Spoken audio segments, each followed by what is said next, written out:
আসসালামু আলাইকুম, আমি ডাক্তার নাজমুল। আজকে আপনাদের সাথে আলোচনা করব বিড়ালের সর্দি কাশি নিয়ে। সাধারণত এই সময়টা দেখা যাচ্ছে যে বিড়ালের অনেক বেশি সর্দি কাশি হচ্ছে। তো এই ব্যাপারটা নিয়ে আজকে আমরা একদম বিস্তারিত ইন ডিটেলস আলোচনা করব যে কেন সাধারণত বিড়ালের এই সর্দি কাশিটা হয়, হলে এটার সাথে আর কি কি ধরনের লক্ষণই বা প্রকাশ পেতে পারে, বা আপনারা ঘরোয়াভাবে কি ধরনের চিকিৎসা করতে পারেন এই ব্যাপারটুকু নিয়ে। একদম প্রথমেই যদি আমাকে জিজ্ঞেস করেন যে স্যার ওদের এই সময়টায় কেন সর্দি কাশিটা বেশি হয়, সর্দি কাশি হওয়ার পেছনে সাধারণত অনেকগুলো কারণ দায়ী থাকে। যেমন আপনি স্পেসিফিকভাবে একটা কারণকেই সবসময় বলবেন যে হ্যাঁ ঠান্ডা লাগছে, ব্যাপারটা এরকম না। ঠান্ডা লাগা ছাড়াও অনেক সময় দেখা যায় কি যে বিভিন্ন ভাইরাল ডিজিজ আছে, যেমন ফ্যালাইন হার্পিস ভাইরাস আছে, তারপরে ক্যালসি ভাইরাস আছে। ক্যালসি ভাইরাসটা সাধারণত অনেকটাই ভয়ঙ্কর টাইপের, এবং এইটা হইলে সর্দি কাশির লক্ষণ প্রকাশ পাওয়ার ঠিক কিছু সময়ের মধ্যেই বিড়ালটা মারা যায়। তো হার্পিস ভাইরাসেরটা কিছুটা ট্রিটমেন্ট করা যায়, কিন্তু ক্যালসি ভাইরাসের ক্ষেত্রে মোস্ট অফ দ্য টাইমে এটা সময় বেশি পাওয়া যায় না, আপনি বুঝে ওঠার আগেই দেখবেন যে ও মারা গেছে। আর ভাইরাল ডিজিজগুলোর ক্ষেত্রে দেখা যায় কি খুব বেশি তো কি মেডিসিন বাজারে নাই, যা অল্প কিছু আসছে ভাইরাল ডিজিজের সেটাও অনেক দামি, ওটাও অনেক কস্টলি। তো ওই ভাইরাল ডিজিজের ট্রিটমেন্ট যখন আমরা ব্যাকটেরিয়াল বা অ্যান্টিবায়োটিক দিয়ে করতে চাই, তখনই দেখা যায় যে এটা সহজে ভালো হয় না, বিড়ালটা আরো বেশি কষ্ট পায়, মারা যায়। তো প্রথম অবস্থায় আপনাকে এইটা ডায়াগনোসিস করতে হবে এটা কি ভাইরাল ডিজিজ দ্বারা তৈরি হয়েছে, নাকি এটা কোনো ব্যাকটেরিয়ার সংক্রমণ দ্বারা হয়েছে। অনেক সময় কিন্তু দেখা যায় যে ব্যাকটেরিয়াল ডিজিজের কারণেও, যেমন ক্ল্যামাইডিয়া আছে, তারপরে ইকোলাই আছে, তারপরে ব্রঙ্কোসেপ্টিকা আছে, এরকম আরো অনেক ধরনের ব্যাকটেরিয়া আছে যেগুলো কিনা যখন ওই আপার রেসপিরেটরি ট্র্যাক্টে সংক্রমণ ঘটাবে, মানে শ্বাসনালী, যেটাকে আমরা আমাদের মেডিকেলের ভাষায় বলি আপার রেসপিরেটরি ট্র্যাক্ট, তো ওই জায়গায় সংক্রমণ ঘটাইলে তখন দেখা যায় যে এই সর্দি কাশির মতো যে সমস্যাগুলো আছে এগুলো তৈরি হইতেই পারে।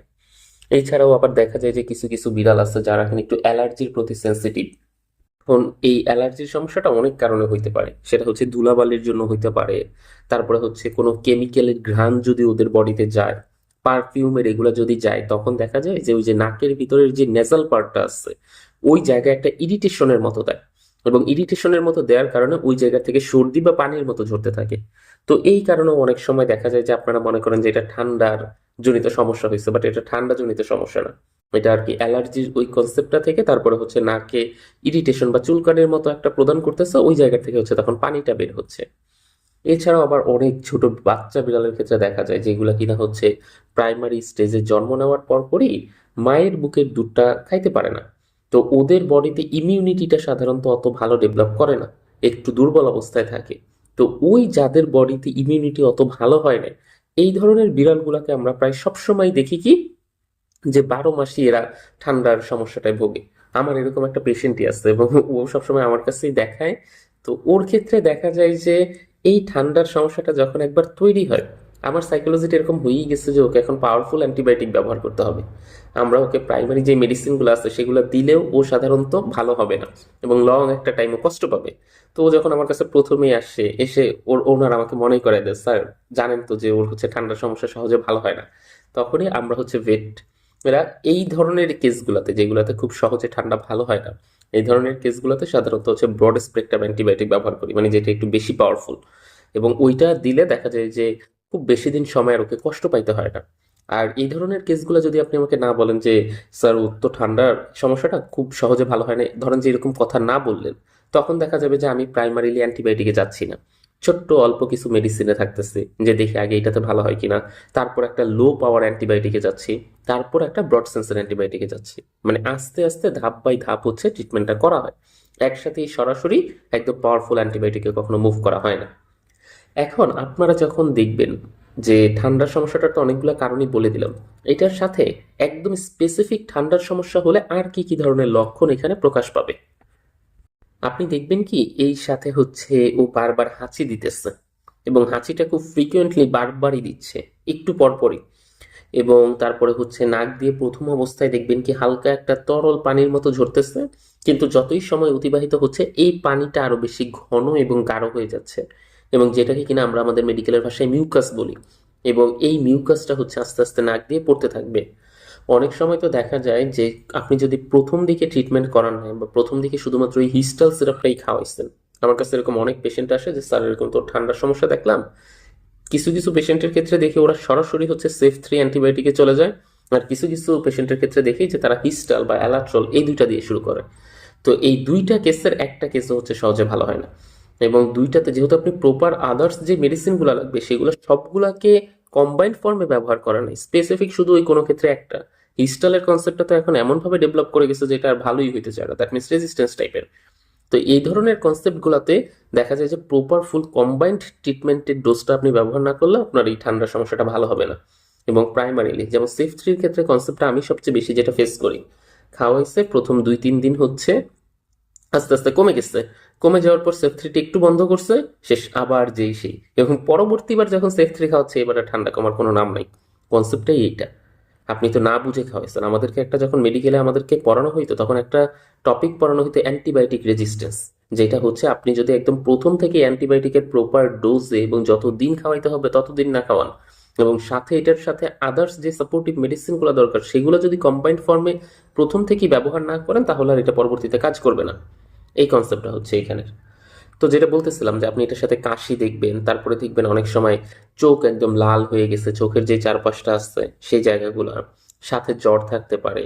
তারপরে হচ্ছে নাকের ওই মিউকাসটা যখন শক্ত হয়ে নাকটাকে বন্ধ করে দেয় তখন মোস্ট অফ দেম টাইম এরকম এসে বলে স্যার ও মুখ দিয়ে এখন হাঁ করে নিঃশ্বাস নেয়। তো এটা তো আর আপনারা বুঝেন না যে হাঁ করে নিঃশ্বাস নেয়, আপনারা বলেন স্যার ও হাঁপাইতে থাকে, এই কনসেপ্টটা। তারপর আস্তে আস্তে দুর্বলতা, এবং এই টাইমে দেখা যায় যে খাবারের রুচি অনেকাংশেই কমে যায়। এখন আপনি তো হয়তো বা বুঝতেই পারছেন যে ঠান্ডাজনিত সমস্যাটা কিন্তু অনেকাংশে অনেক সিভিয়ার পর্যায়ে চলে যেতে পারে, এবং তখন দেখা যায় যে এটার কমপ্লিকেটেড স্টেজ হিসেবে নিউমোনিয়া ডেভেলপ করে গেছে। এখন প্রথম ঠান্ডাজনিত সমস্যায় ধরেন যে আপনার 300 টাকার ওষুধ লাগতো, কিন্তু পরবর্তীতে যখন নিউমোনিয়ায় চলে গেছে তখন মাসাল্লাহ আপনার 1000 থেকে 1500 টাকার মতো ওষুধ লাগবে, এবং এটা লং টাইম আপনাকে কন্টিনিউ করতে হবে। সাথে তো ভোগান্তি আসছেই, এই বারবার লং টাইম ধরে খাওয়াইতে গিয়ে বিভিন্ন ধরনের হেসেল ফেস করতে হবে। তো ব্যাপারটাই হচ্ছে অনেকটা এরকম যে প্রথম অবস্থায় এই জন্য ঠান্ডা বা সর্দিজনিত সমস্যা দেখলে একদম ফার্স্টেই রেজিস্টার্ড ভেটের সাথে কথা বলবেন। ওনাকে আপনার বিড়ালের ক্ষেত্রে সবগুলা তো আর লক্ষণ দেখবেন না, যে যে লক্ষণগুলো দেখতেছেন এগুলা বলবেন। উনি হচ্ছে আপনার কাছ থেকে প্রাইমারি হিস্ট্রিটা নিয়ে এই ইয়াটার ট্রিটমেন্টটা কিভাবে করতে পারে ওরকম একটা প্রোটোকল আপনাকে সাজিয়ে দিবে, এবং তারপরে হচ্ছে আপনি সেভাবে করলে দেখা যাবে যে আস্তে আস্তে ও সুস্থ হয়ে যাইতেছে। এখন বাসায় বসে আপনি ঠিক ঘরোয়াভাবে কি কি করতে পারেন, যেমন আপনি একটা কাজ করতে পারেন, বিড়ালকে একটা উষ্ণ জায়গায় রাখতে পারেন। ওর যে চোখের চারপাশটা আছে অনেকাংশেই দেখা যায় যে চোখের চারপাশে ময়লা জমা হয় বা হচ্ছে লাল হয়ে যায়, তো একটা পরিষ্কার কাপড়কে একটু ভিজায় কুসুম গরম পানিতে সেটা দিয়ে চোখের চারপাশটা একটু মুছে দিতে পারেন। তারপর আপনারা আবার আরেকটা কাজ করতে পারেন, সেটা হচ্ছে কি এই টাইমে ওদেরকে খুব ভারী খাবার না দিয়ে, বিশেষ করে ক্যাট ফুড বা এই জাতীয় খাবার না দিয়ে একটু সহজ পাচ্য খাবার দিতে পারেন, মানে যেই খাবারগুলো খুব সহজে পচে যায়।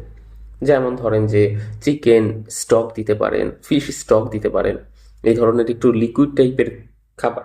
এখন এই ক্ষেত্রে আবার হচ্ছে কি আমি দিতে বলি একটু কুসুম গরম খাবার, এটা দিলে দেখা যায় যে ওরা একটু আরাম বোধ করে।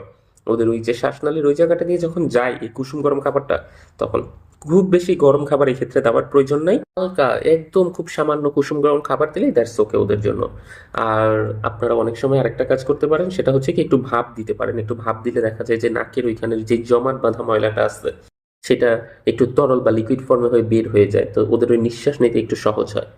আর এছাড়া হচ্ছে আদার্স যে মেডিসিনগুলো সেগুলো একজন রেজিস্টার্ড ভেটের পরামর্শ নিয়ে আপনাকে খাওয়াইতে হবে।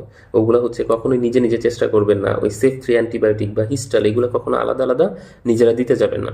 প্রপার ডোজে তো পড়বেই না, কতদিন ধরে ব্যবহার করতে হবে এগুলো সম্পূর্ণ নির্ভর করে আপনার ওই পেশেন্টটা ওই টাইমে কি কন্ডিশনে আসছে সেটার উপরে। স্পেসিফিকভাবে তো আর এগুলো এইভাবে বলে দেওয়া যায় না। এই জন্য সবসময় চেষ্টা করবেন একজন রেজিস্টার্ড ভেটের সাথে কনসাল্ট করে তারপরে ওর এই ঠান্ডার সমস্যাটা প্রথম থেকে ট্রিটমেন্ট করাইতে, তাহলে আস্তে আস্তে ও সুস্থ হয়ে যাবে।